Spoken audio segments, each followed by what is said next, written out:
हाय friends, BM info guide में आपका हार्दिक स्वागत है। फर्स्ट इंट्रोडक्टरी वीडियो में आपने देखा कि अपार्टमेंट मेंटेनेंस में कॉमन एरिया में क्या क्या हमें एक्टिविटीज़ है और एक्टिविटीज़ को हमने डिटेल में डिस्कशन किया, वो इंट्रोडक्टरी वीडियो था। अभी जो सेकंड पार्ट है, हम अभी एक एक पॉइंट को डिटेल में डिस्कशन करेंगे कि कैसे करना है। पहले तो हमने लिस्ट आउट किया कि क्या क्या शामिल है, अभी कैसे करना है। दोस्तों, अभी तक आपने मेरी चैनल को सब्सक्राइब नहीं किया है तो सब्सक्राइब कीजिए, लाइक कीजिए और दोस्तों के साथ शेयर कीजिए। और अभी तक आपने दोस्तों मेरा first video means first part अगर नहीं देता है तो पहले फर्स्ट पार्ट देखिए, उसके बाद सेकंड पे आइए, आपको बहुत ही मजा आएगा।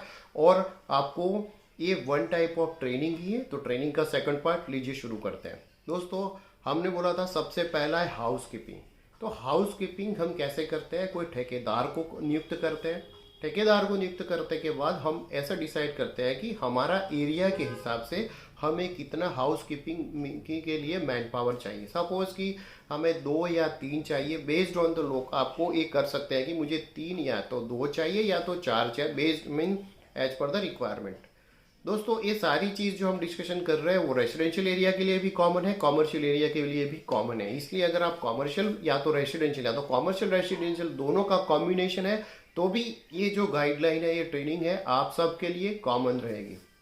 तो दोस्तों, अभी हमने डिसाइड कर दिया कि ठेकेदार को नियुक्त करते हैं। ठेकेदार को हमें ये बोलना है कि मुझे 3 या तो 4 मैन पावर चाहिए। वो मैन पावर को अभी हमें ये इंट्रोडक्शन में करना है कि हमें 2 बार या तो 1 बार, एज पर द कमेटी की डिसाइड करती है कि हमें कितनी बार वहाँ पे झाड़ू पोछा करवाना है। तो ये डिसाइड होने के बाद हमें एग्रीमेंट उसके साथ करना है। एग्रीमेंट में सारा नीति नियम, उसको एसओपी बोलते हैं, कि स्कोप ऑफ वर्क, उसको लिखाया जाता है और उसके साथ साइन ऑफ किया जाता है। फॉर एग्जांपल, हम क्या क्या उसमें शामिल करते हैं कि मुझे मीन्स कितने बजे आ जाना चाहिए, उसके बाद कितने मैन पावर होनी चाहिए, ये मैन पावर को क्या क्या एक्टिविटी करना है कि मीन्स सारी जगह पे कॉमन एरिया है उसको 100% नीट एंड क्लीन रखना है। उसके बाद पोछा लगाना है। जिम एरिया है, गार्डन एरिया है, क्लब हाउस एरिया है, मिनी थिएटर है तो मिनी थिएटर एरिया है। सारी जगह को आपको मेंशन अंदर एग्रीमेंट में करना है कि सारी जगह पर आपका हाउस कीपिंग प्रॉपरली करना है। ये करने के बाद आपको सिक्योरिटी जो नियुक्त है उसके साथ साइन ऑफ करनी है। और साइन ऑफ करने के बाद अगर आप मीन्स अगर वो ठेकेदार को बोला जाए कि ये चेयरमैन या तो सेक्रेटरी या तो आपका जो मैनेजर काम करता है उसको डेली मीन्स आपको फोटोग्राफ शेयर करना है, तो आप उसको फोटोग्राफ व्हाट्सएप पे शेयर करना होता है। या तो नए एप्लीकेशन अभी आ चुका है, तो अगर एप्लीकेशन में डाउनलोड करना है तो कर सकते हैं कि आज के दिन के क्या हाउस कीपिंग था और कैसे उसने किया है। तो इस हिसाब से उनकी अटेंडेंस भी डेली लगती है कि कौन कौन आया है, कितने लोग आए हैं। अगर उसमें से अगर प्रॉपरली ड्रेसिंग नहीं है या तो प्रॉपर वो नहीं कर रहा है तो भी उसके लिए कुछ उनको इंटीमेशन करना है, या तो कुछ पेनल्टी क्लॉजेस रहते हैं या तो टर्मिनेशन का अंदर क्लॉज रहता है। वो सारी टर्म्स एंड कंडीशन उसके साथ साइन ऑफ किया जा सकता है टर्मिनेशन का क्लॉज के साथ, और उसके बाद उनको काम चालू किया जाता है। दोस्तों, कई बार ऐसा हुआ है कि एग्रीमेंट के अंदर प्रॉपर क्लैरिटी नहीं होने के कारण कई बार लोग प्रॉपरली काम नहीं कर पाते हैं। फॉर एग्जांपल, कि उसमें जो मटेरियल यूज़ होना है, सपोज कि उसको आपको हाउस कीपिंग के लिए झाड़ू चाहिए, पोछा चाहिए, आपको लिक्विड कुछ डिटर्जेंट चाहिए, फिनाइल चाहिए, वो कौन प्रोवाइड करेगा? There are 2 types of agency कि आप विथ मटेरियल करना चाहते हो कि विदाउट मटेरियल करना चाहते हो। उस हिसाब से आपको उसके साथ एग्रीमेंट करना है। बेस्ड ऑन द चॉइस मैं आपके ऊपर छोड़ता हूँ कि आपको विथ मटेरियल करवाना है, विदाउट मटेरियल करवाना है। आपने पूरा एग्रीमेंट ये सब इंक्लूड करके करना है, जिसकी वजह से आपको बाद में प्रॉब्लम ना आए, और इसमें कौन कौन सी चीज़ न करने की वजह से आपको क्या इंटीमेशन करने से उसको टर्मिनेशन किया जा सकता है, वो सारी डिटेल एग्रीमेंट के क्लॉज में किया जा सकता है। अगर आपको किसी को इसकी गाइडेंस चाहिए, सपोर्ट चाहिए, कंसल्टेंसी चाहिए, तो we will provide you the support for all the things. आप हमको मेरे फेसबुक पेज पे, यही बीएम इन्फो गाइड पे आप डीएम कर सकते हैं। दोस्तों, ये हाउस कीपिंग के लिए पूरा डिटेल हो गया। अब हम नेक्स्ट टॉपिक के जाएंगे, security. Same way house keeping के साथ साथ सिक्योरिटी में भी आपको डिपेंड्स अपॉन के कितने गेट है, उसके हिसाब से आपको सिक्योरिटी के मेन पावर कितने चाहिए, आपको किस हिसाब से सिक्योरिटी चाहिए, ये आपको उसके साथ एग्रीमेंट करना है कि मुझे 2 या 3 चाहिए, इतने शिफ्ट में आपको चाहिए। क्योंकि हाउस कीपिंग में तो वन टाइम चाहिए, लेकिन 24/7 आपको सिक्योरिटी चाहिए। वो एग्रीमेंट के अंदर किया जाना चाहिए कि आपका मेरे तीन शिफ्ट में इस हिसाब से आपको मैन पावर प्रोवाइड करना है। आप 8 घंटे या तो 12 घंटे का सिक्योरिटी का जो स्लॉट है उसके हिसाब से फिक्स कर सकते हैं, उसके प्राइस भी आप फिक्स कर सकते हैं। उसके बाद उसका एसओपी की सिक्योरिटी को क्या क्या काम करना है। सपोज कि सिक्योरिटी को इन आउट का मॉनिटर तो करना है, रजिस्टर के अंदर नोट भी करना है, जो रजिस्टर में आपको जो सिखा गया उस हिसाब से प्रॉपर उसको गाइडेंस करने में रिकॉर्ड करना है, और एजेंट में जब भी कमेटी उसको मांगे तब उसको दिखाना है।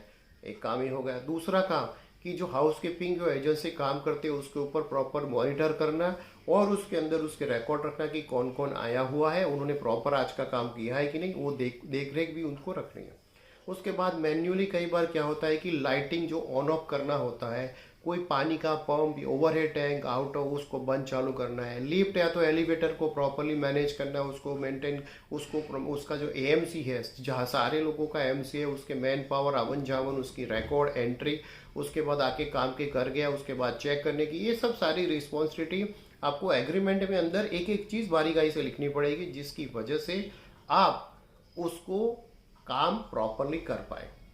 उसके बाद सिक्योरिटी का ये भी है कि बाई चांस अगर कोई ऐसा इंसिडेंट हुआ कि जिसकी वजह से पुलिस कंप्लेन करना पड़ेगा, तो सिक्योरिटी एजेंसी के अंदर ये रिस्पॉन्सिबिलिटी रहती है एफआईआर करने की, कि किसी वजह से वो एफआईआर इमीडिएटली करे, और कोई जगह पे मीन्स सीसीटीवी फुटेज या तो कोई प्रॉपरली आपको मीन्स चल रहा है कि नहीं है, वो भी देखभाल रखने की जिम्मेदारी सिक्योरिटी की एजेंसी की होती है।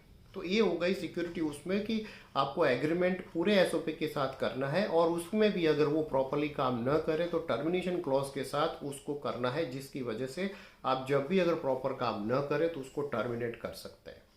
दोस्तों ये सेकंड पार्ट हुआ आपका हाउस सिक्योरिटी का हुआ। पहले हमने हाउस कीपिंग का किया था, अब आपका सिक्योरिटी का हुआ। अब हम बात करेंगे गार्डनिंग का। गार्डनिंग के दो पार्ट है, आप हाउस कीपिंग के अंदर भी गार्डनिंग ऐड कर सकते हैं, या तो सिक्योरिटी के अंदर भी गार्डनिंग कर सकते हैं, या तो सेपरेटली आप गार्डनिंग के लिए कर सकते हैं अगर आप चाहे एज पर उसके एजेंट्स अपनी सोसाइटी के हिसाब से। क्योंकि गार्डनिंग में प्रॉपर अगर गार्डन है आपका बड़ा है तो आपको इस हिसाब से जो प्रॉपर जिसको नॉलेज है उसको रखेंगे कि उसमें भी क्या क्या काम करना है, क्योंकि ये मैन पावर ही सप्लाई करते हैं, तो आपको उसको सिखाना पड़ेगा कि कहाँ पे उसको काम करना है, कैसे मेंटेन करना है, और जो एजेंसी है उसके साथ भी आपको कॉन्ट्रैक्ट करना पड़ता है कि एक बंदा है या तो दो बंदा है, बेस्ड ऑन द आपकी जो स्पेस है उसके हिसाब से क्या क्या काम करना है, पानी देना है, कटिंग करना है, लॉन को प्रॉपरली कटिंग करना है, ये सारी चीज़ लिख के उसको एग्रीमेंट किया जाए, तो उसकी वजह से क्या है कि आप प्रॉपरली काम करवाएं, और वो आने जाने की उसकी रिस्पॉन्सिबिलिटी सिक्योरिटी एजेंसी की जो नॉमिन है वो उसको मॉनिटर करें। तो दोस्तों ये तीन चीज़ हो गई। अभी हमें पानी के लिए देख कर करना है। दोस्तों ये थोड़ा लंबा वीडियो हो सकता है, लेकिन अंत तक आप जरूर देखेंगे तो आपको भी मजा आएगा और आपको प्रॉपरली गाइडेंस मिलेगा। हाँ मेरा थोड़ा स्पीड ज़्यादा है, लेकिन आपको मैं प्रॉपरली सिखाने की या तो समझाने की कोशिश कर रहा हूँ, उस हिसाब से आप फॉलो करेंगे तो डेफिनेटली आप आपके सोसाइटी और मेंटेनेंस को प्रॉपरली मेंटेन कर पाएंगे। अभी हम पानी का आता है तो सबसे पहले हम ये डिसाइड करेंगे कि सिक्योरिटी एजेंसी को जो नीचे अंडरग्राउंड सबमर्सिबल पंप है उसको कितने बजे चालू करना, क्या करना, ओवरहेड टैंक में पानी कब चढ़ाना, वो पूरा गाइडेंस उसको एग्रीमेंट में देना पड़ेगा और उसको समझाना भी पड़ेगा, सिखाना भी पड़ेगा, जिसकी वजह से प्रॉपर काम कर पाए। अभी ओवरहेड टैंक है या तो अंडरग्राउंड टैंक है, उसको हाउस कीपिंग मीन्स उसकी साफ सफाई करने के लिए भी एजेंसी आती है, वो ऑटो मीन्स मैनुअल भी क्लीनिंग करती है और अभी तो ऑटोमेटिक क्लीनिंग हो, तो उसके साथ भी आपको कॉन्ट्रैक्ट करना पड़ेगा कि साल में 3 बार, मेरे हिसाब से साल में 3 बार मिनिमम आपको ओवरहेड अंडरग्राउंड टैंक को करना चाहिए। अगर आपकी पानी की क्वालिटी अच्छी है और नहीं आती है तो साल में आप 2 बार कर सकते हैं, बेस्ड ऑन द कमिटी के डिसीजन के हिसाब से, और उसको भी एएमसी कर लो, जिसकी वजह से वो जिसका टाइम हो उस हिसाब से आके वो क्लीनिंग कर जाए, क्योंकि हाउस में पानी क्लीनिंग बहुत ही ज़रूरी है और उसकी भी रिस्पॉन्सिबिलिटी सिक्योरिटी एजेंसी जो नॉमिनेट है वो आपको इंटीमेशन करेगी, क्योंकि हर जगह पे कमिटी पहुंच नहीं सकती है। ये सारी चीज़ करने के बाद हम ये भी डिसाइड करेंगे कि कमिटी मेंबर में लोगों को कौन कौन सी रिस्पॉन्सिबिलिटी देनी है, राइट दोस्तों।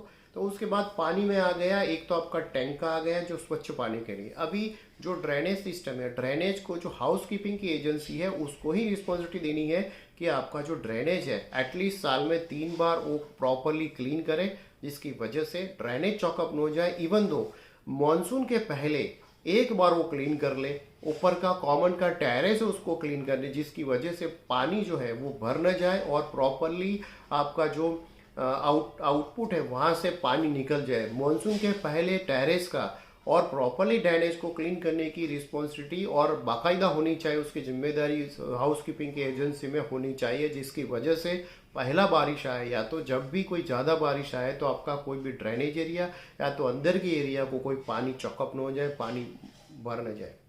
दोस्तों ये सारी चीज़ आ गई पानी की। उसके बाद आता है प्लम्बिंग वर्क। प्लम्बिंग में भी आपको एजेंट प्लम्बर बुलाना है या तो परमानेंट प्लम्बर बोलना है, उससे आपकी चॉइस है।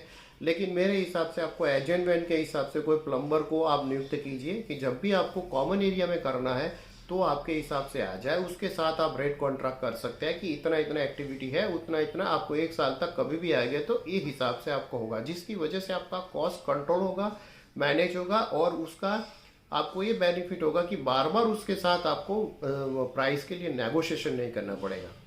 दोस्तों अगले वीडियो में हम मिलेंगे और बाकी टॉपिक आपको कैसा लगा, थर्ड वीडियो देखना मत भूलना, और पहला और दूसरा वीडियो आपको कैसा लगा कमेंट जरूर करना दोस्तों। Thank you.